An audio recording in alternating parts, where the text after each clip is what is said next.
वहीं शिवसेना सांसद नरेश मस्के, श्रीकांत शिंदे दोनों ने कांग्रेस पर गंभीर आरोप लगाए। कहा कि अब जब कोर्ट ने सबको बरी कर दिया तो कांग्रेस को माफी मांगनी चाहिए। ये साध्वी और कर्नल पुरोहित, इनके बारे में एक भी पुरावा नहीं मिला है।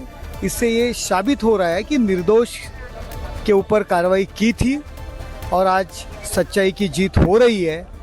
कांग्रेस हिंदू दहशतवाद के नाम का एक लोगों में गलतफहमी फैलाने की जो कोशिश कर रही थी दबाव की नीति से, ये आज ओपन हो रही है, खुल गई है।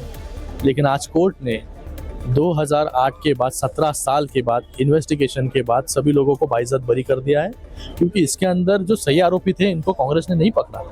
ये सिर्फ और सिर्फ एक नया नैरेटिव फैलाना चाहते थे, एक विशिष्ट राजनीति करना चाहते थे, एक विशिष्ट वोट बैंक के लिए। लेकिन आज वो भी पूरी तरीके से खारिज करने का काम एनआईए के कोर्ट ने किया है। अक्टूबर 2020 में अर्नब गोस्वामी के इंटरव्यू में देश ने पहली बार सुना था वो दर्द, जब साध्वी प्रज्ञा ने बताया था कि कैसे एटीएस ने उन्हें 13 दिन तक बर्बरता से टॉर्चर किया था, जबरन कबूलनामे लिखवाए गए और झूठे केस में फंसाया गया। आज 17 साल बाद एनआईए कोर्ट ने इस पूरे झूठ की स्क्रिप्ट को खारिज कर दिया है। साध्वी प्रज्ञा निर्दोष है, ये साबित हो चुका है। अब सवाल यह है कि वो 13 दिन कौन लौटाएगा और उन 17 सालों का हिसाब कौन देगा। सुनिए तब कैसे अपना दर्द बयां किया था साध्वी प्रज्ञा ने, जब 13 दिन के टॉर्चर की वो कहानी पहली बार खुद उनके शब्दों में सामने आई थी। साध्वी जी, आपके साथ मालेगांव के केस में क्या हुआ? आप पर जो फर्जी आरोप लगाए गए उसकी शुरुआत कैसे हुई, उसके बारे में हमें बताइए।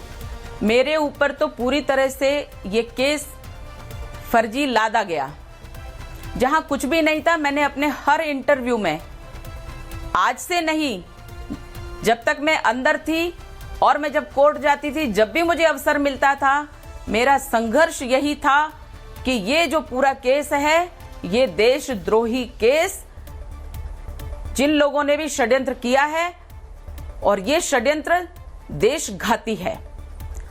इसमें मुझे एक्यूज नंबर 1 बनाया, मास्टरमाइंड कहा, और ये मास्टरमाइंड कह करके मुझे इतना प्रताड़ित किया गया, इतना प्रताड़ित किया गया, असहनीय यातनाएं दी गई, सिर्फ इसके लिए कि जो ये कहलवाना चाहते हैं मैं वो कह दूं और मैं अपने देश को इतने बड़े षड्यंत्र में फंसने दूं, जो मैंने नहीं होने दिया। उनकी यातनाएं असहनीय यातनाएं थी। मैं तो ये मानती हूं मेरे ऊपर ईश्वर की कृपा है, और इसलिए जो देशभक्त होते हैं उनके ऊपर ईश्वर की कृपा होती है, इसलिए आज मैं जिंदा हूं।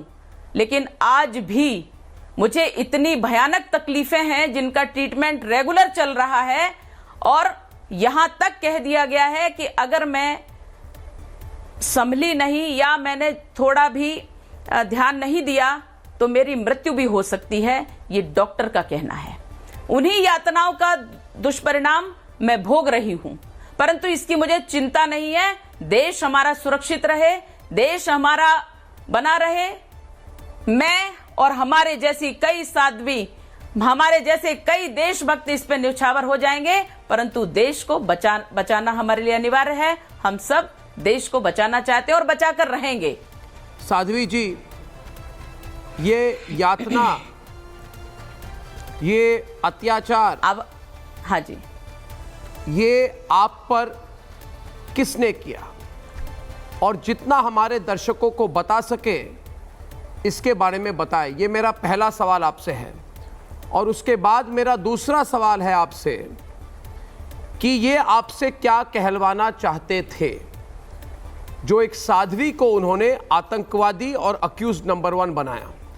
मगर उस षड्यंत्र के पहले मैं चाहता हूं कि देश की जनता, रिपब्लिक भारत के करोड़ों दर्शक, इनको आप बताइए कि आप पर किस तरह की अत्याचार की और किस व्यक्ति विशेष ने की। ये बड़े दुख की बात है कि मेरे स्पष्ट कहने के बाद, और मैंने पुनः आर्य भारत के कुछ लोगों को बताया कि भाई ये जो परमवीर सिंह है, इसके विरुद्ध जो लड़ाई लड़ रही है बिल्कुल सच है। परमवीर सिंह एक बहुत ही आतताई, बहुत ही अत्याचारी और बहुत ही निम्न स्तर का व्यक्ति है और गैर कानूनी गतिविधियों में लिप्त है ये व्यक्ति।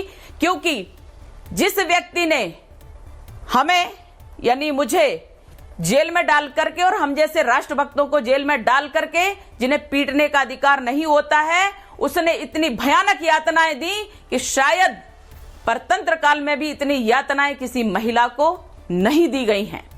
परंतु उसने कोई कसर नहीं छोड़ी, इतने षड्यंत्र किए। और इस षड्यंत्रों के बारे में तो मैं ये कहना चाहूंगी कि मुझे यह मालेगांव 2008 और मालेगांव 2006 में जितने लोग हैं, 2008 की विशेष बात इसलिए कर रही हूं क्योंकि मैं उसमें हूं और मुझे जोड़ा गया है।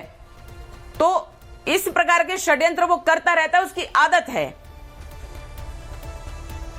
परमवीर सिंह जिसने षड्यंत्र करके एक हमारे इसी प्रकरण में एक्यूज हैं, धावड़े करके हैं, राकेश धावड़े। उन राकेश धावड़े को महाराष्ट्र से उठा करके एक केस उनके ऊपर पिछला कोई निकाल करके एक केस 13 तारीख को लगाता है और 13 को ही चार्जशीट उपस्थित कर देता है। फिर एक केस लगाता है 15 तारीख को और उसके बाद 15 तारीख को ही चार्जशीट बना करके और पुलिस पर दबाव दे करके और उसको लाता है। मकोका में ये नियम था कि किसी भी व्यक्ति, किसी भी एक बहुत बड़े ग्रुप में भी अगर एक व्यक्ति के ऊपर कोई 3 चार्जशीट किसी प्रकरण में, अलग अलग प्रकरण में है, तो उसके ऊपर मकोका लगा दिया जाएगा। तो इस व्यक्ति ने यह षड्यंत्र किया कि 2 चार्जशीट एक दिन में ही उपस्थित करके उसके ऊपर मकोका और पूरे ग्रुप के ऊपर मकोका केस लगा दिया, जबकि वो ग्रुप था ही नहीं। अलग अलग लोगों को जोड़ करके ग्रुप बनाया। उसके बाद ये चार्जशीट एक दिन में जमा करवाई और लगा दिया। हाई कोर्ट ने उसको, सेशन कोर्ट ने उसको नहीं माना, हाई कोर्ट ने उसको नहीं माना और उसके बाद सुप्रीम कोर्ट ने उसको नहीं माना। इनका षड्यंत्र था कि हमें सालों साल जेल में डाले रहे और कभी हमारी जमानत ना हो। इस प्रकार से इन्होंने षड्यंत्र किया और वास्तव में वो अपने षड्यंत्र में सफल रहे कि मुझे 9 साल तक जेल में रखा और हम जैसे देशभक्तों को 9 साल तक जेल में रखा। और उसके बाद परंतु सुप्रीम कोर्ट ने जब इसको नकार दिया और सुप्रीम कोर्ट ने बिल्कुल स्पष्ट कह दिया कि इनके ऊपर मकोका लगता ही नहीं है और ये बिल्कुल गलत है, क्योंकि एक दिन में चार्जशीट का षड्यंत्र करके इन्होंने फंसाया। इतना बुरी तरह से मुंह की खाने के बाद भी ये व्यक्ति षड्यंत्रों से परे नहीं होता है, षड्यंत्रों को नहीं छोड़ता है, क्योंकि इसकी फितरत है ये, और ये इनके कारण नहीं होता। ऐसे जो अफसर होते हैं ये बिल्कुल राजनीतिक दृष्टि से के आधार पर ये चलते हैं। वहां कांग्रेस का, महाराष्ट्र में राष्ट्रवादी कांग्रेस का गृह मंत्री है और ये जो कांग्रेस होती है इनका तो इस प्रकार से षड्यंत्र करने का एक पूरी मानसिकता और विचारधारा है।